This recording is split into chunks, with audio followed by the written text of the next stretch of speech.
Friends, welcome to Gentalk channel. இன்னைக்கு நம்ம என்ன பார்க்க போறோம் அப்படின்னா, இந்திய அரசியல் பற்றின டீட்டெயில்ஸ் பார்க்கலாம். இந்த கொஸ்டின்ல டிஎன்பிசி குரூப் 4 குரூப் 2க்கு முக்கியமான சாப்டர் இது இந்திய அரசியல். இந்திய அரசியலமைப்பின் வரலாற்று பின்னணி பற்றி பார்க்கலாம். 1773 ஒழுங்குமுறை சட்டம் நடந்திருக்கு. பிரிட்டன் இந்தியா சட்டம் 1784. 1784 பிரிட்டன் இந்தியா சட்டம். 1813 சாசன சட்டம். பிரிட்டன் இந்தியா சட்டம் அப்படிங்கிறது வணிக மற்றும் அரசியல் செயல்பாடுக்கு இடையில் வேறுபடுகிறது. கவர்னர் ஜெனரல் சபையின் பலத்தை 3 உறுப்பினராக குறைத்தது. இந்திய விவகாரங்களை பிரிட்டிஷ் அரசின் நேரடி கட்டுப்பாட்டில் வைத்தது. இந்தியாவில் நிறுவனத்தின் பிரதேசங்கள் இந்தியாவில் பிரிட்டிஷ் உடைமை என்று அழைக்கப்பட்டன. மெட்ராஸ் மற்றும் பம்பாயில் கவர்னர் கவுன்சில்கள் நிறுவப்பட்டன. இதை தான் என்ன சொல்றாங்க அப்படின்னா பிரிட்டன் இந்தியா சட்டம் அப்படின்னு சொல்றாங்க. 1833 ஒரு சாசன சட்டம். கவர்னர் ஜெனரல் இந்தியாவின் கவர்னர் ஜெனரலாக இருந்தார். அதாவது வங்காளத்தின் கவர்னர் ஜெனரல் வந்து இந்தியாவோட கவர்னர் ஜெனரல் ஆயிருக்காரு. இந்தியாவின் முதல் கவர்னர் ஜெனரல் யார் அப்படின்னா வில்லியம் பெண்டிக் பிரபு ஆவார். இது பிரிட்டிஷ் இந்தியாவில் மையப்படுத்தலுக்கான இறுதிப்படியாகும். இந்தியாவிற்கான மத்திய சட்டமன்றத்தின் தொடக்கமானது பம்பாய் மற்றும் மெட்ராஸ் மாகாணங்களில் சட்டமன்ற அதிகாரங்களை பறித்தது. இந்த சட்டம் கிழக்கிந்திய கம்பெனியின் செயல்பாடுகளை ஒரு வணிக அமைப்பாக முடித்தது. இந்த வணிக அமைப்பாக முடிச்சிருக்கு. இந்த கிழக்கிந்திய கம்பெனியின் செயல்பாடுகளை ஒரு வணிக அமைப்பாக முடித்தது எந்த சட்டம் அப்படின்னா 1833 சாசன சட்டம். 1853 வருஷம் என்ன நடந்திருக்கு அப்படின்னா இந்திய அரசு சட்டம்.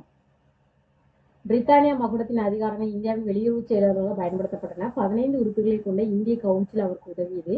வைஸ்ராய் மூலம் இந்தியா நிர்வாகத்தின் மீது அவருக்கு முழு அதிகாரமும் கட்டுப்பாடும் அளிக்கப்பட்டது. கவர்னர் ஜெனரல் இந்தியாவின் வைஸ்ராய் ஆக்கப்பட்டார். கேனிங் பிரபு இந்தியாவின் முதல் வைஸ்ராய். யார் இந்தியாவின் முதல் வைஸ்ராய் அப்படின்னு கேட்டா கேனிங் பிரபு. இந்திய கவுன்சில் சட்டம் எப்போ அப்படின்னா 1861.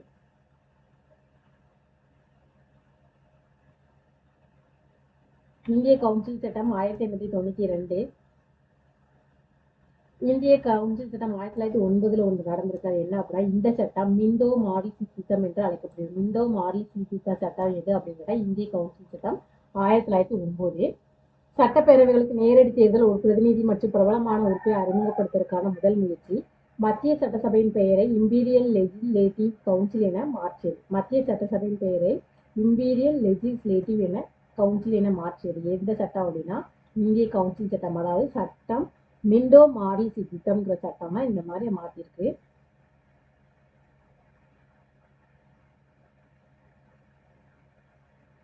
அடுத்து இந்திய அரசு சட்டம் 1919 மான்டெக் செல்மஸ் போர் சீர்திருத்தங்கள் என்று அழைக்கப்படுகிறது. இந்திய அரசு சட்டம் 1919 மான்டெக் செல்மஸ் போர் சீர்திருத்தங்கள் என்று அழைக்கப்படுகிறது. இரட்டை ஆளுகை திட்டம் டார்கி மாகாண பாடங்களில் அறிமுகப்படுத்தப்பட்டது. இரட்டை ஆளுகை திட்டம் எந்த பாடங்கள்ல அறிமுகப்படுத்தப்பட்டது அப்படின்னு கேட்டா டார்கி அப்படிங்கிற மாகாண பாடங்கள்ல அறிமுகப்படுத்தப்பட்டது. முக்கியமான பாயிண்ட்ஸ் மட்டும் பார்த்துக்கலாம். இந்திய சுதந்திர சட்டம் 1947.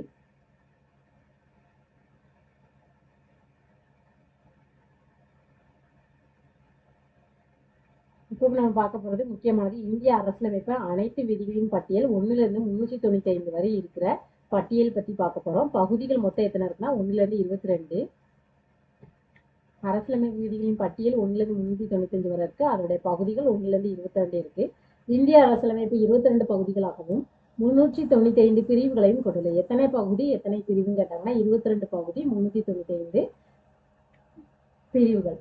பல்வேறு திருத்தங்கள் மூலம் கூடுதல் சட்டப்பிரிவுகள் மற்றும் பின்னர் இணைக்கப்பட்ட இந்திய அரசியலமைப்பில் 12 அட்டவணைகள் உள்ளன. எத்தனை அட்டவணைகள் உள்ளன இந்திய அரசியலமைப்பு அப்படின்னா 12 அட்டவணைகள் உள்ளன. 1 முதல் 395 முதல் அனைத்து பிரிவுகளுக்கும் தலைப்புகள் குறிப்பிட்டுள்ளன. முன்னுரை மற்றும் ரத்து செய்யப்பட்ட பிரிவுகள் அல்லது பகுதிகள் சிறப்பாக குறிப்பிடப்பட்டுள்ளன.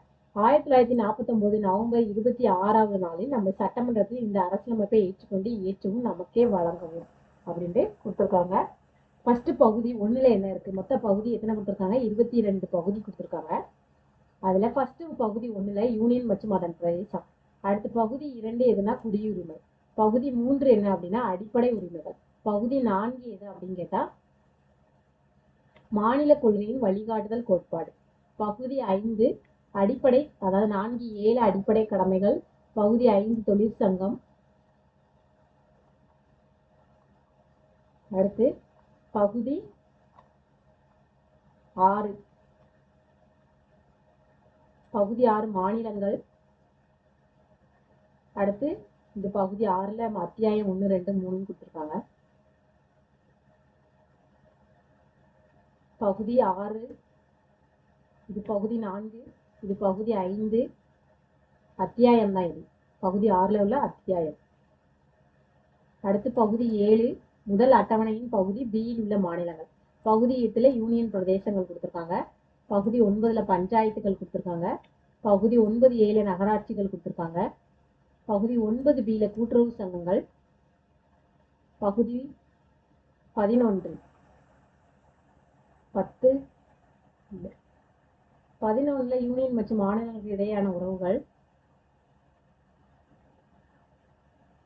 பகுதி 12ல நிதி, சொத்து, ஒப்பந்தங்கள் மற்றும் வழக்குகள் பற்றி கொடுத்துருக்காங்க.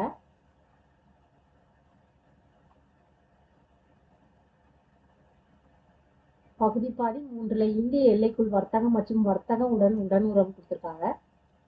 பகுதி 14ல யூனியன் மற்றும் மாநிலங்களின் கீழ் உள்ள சேவைகள் பற்றி கொடுத்துருக்காங்க. பகுதி 14 தீர்ப்பாயங்கள். பகுதி 15 தேர்தல்கள் பற்றினது. பகுதி 16 குறிப்பிட்ட வகுப்புகள் தொடர்பான சிறப்பு ஏற்பாடுகள். பகுதி 17 அதிகாரப்பூர்வ மொழி பற்றினது. பகுதி 18 அவசரகால விதிகள். பகுதி 19 இதர. பகுதி 20 அரசியலமைப்பின் திருத்தம். பகுதி 21 தற்காலிக இடைநிலை மற்றும் சிறப்பு விதிகள் பற்றினது. பகுதி 22ல குறுகிய தலைப்பு துவக்கம், இந்தியாவில் அதிகாரப்பூர்வமான உரை மற்றும் நீக்குதல். இதுதான் கொடுத்துருக்காங்க. இதிலே பாருங்க, பகுதி 1 பொருள் சட்டப்பிரிவுகள் எதுல இருந்து எது வரைன்னு கொடுத்துருக்காங்க. பகுதி 1 யூனியன் மற்றும் அதன் பிரதேசம் பிரிவு சட்டப்பிரிவு 1 முதல் 4 வரை. பகுதி 2 குடியுரிமை பிரிவு 5 முதல் 11 வரை. பகுதி 3 அடிப்படை உரிமைகள் 12 முதல் 35 வரை. பகுதி 4 வழிகாட்டுதல் கோட்பாடுகள் பிரிவு 36 முதல் 51 வரை. பகுதி 4A அடிப்படை கடமைகள் பிரிவு 51E சட்டப்பிரிவு. பகுதி 5 ஒன்று கூடல் பிரிவு 52 முதல் 151 வரை. பகுதி 6 மாநிலங்கள் பற்றினது பிரிவு 152 முதல் 237 வரை. பகுதி 7 கான்ஸ்டாலால் ரத்து செய்யப்பட்டது 7வது திருத்தம் சட்டம் 1956.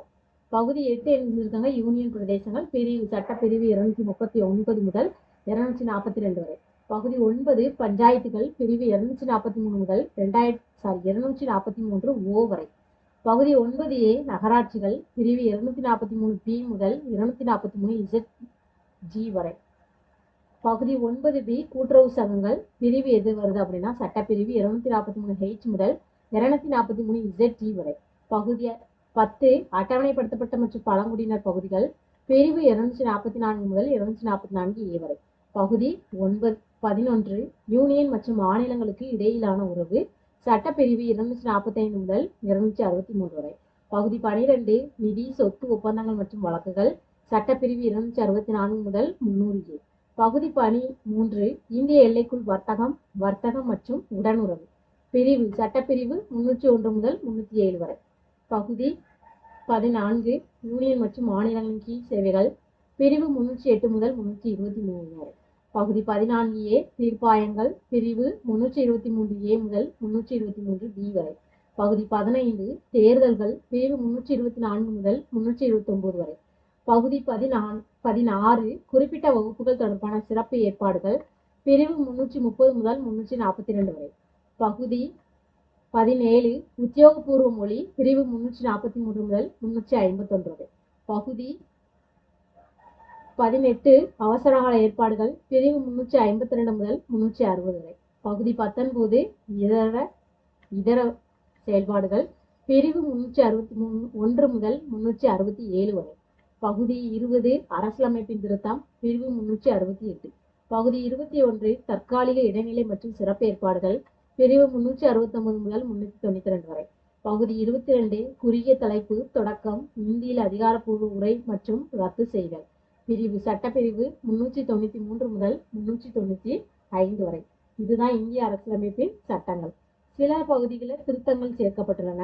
3 பகுதிகள் 9A நகராட்சி, 9B கூட்டுறவு சங்கங்கள் மற்றும் 14A தீர்ப்பாயங்கள் திருத்தங்கள் மூலம் அசல் அரசியலமைப்பில் சேர்க்கப்பட்டுள்ளன. இந்திய அரசியலமைப்புல 8 அட்டவணை இருக்கு. 12 அட்டவணையை கொண்டிருந்தது. பல்வேறு திருத்தங்களுக்கு பிறகு இப்போது அரசியலமைப்பு 12 அட்டவணை கொண்டுள்ளது. முதல்ல எத்தனை அட்டவணை இருந்திருக்கு அப்படின்னா 8 அட்டவணை இருந்தது சீர்திருத்தங்களுக்கு முன்னாடி.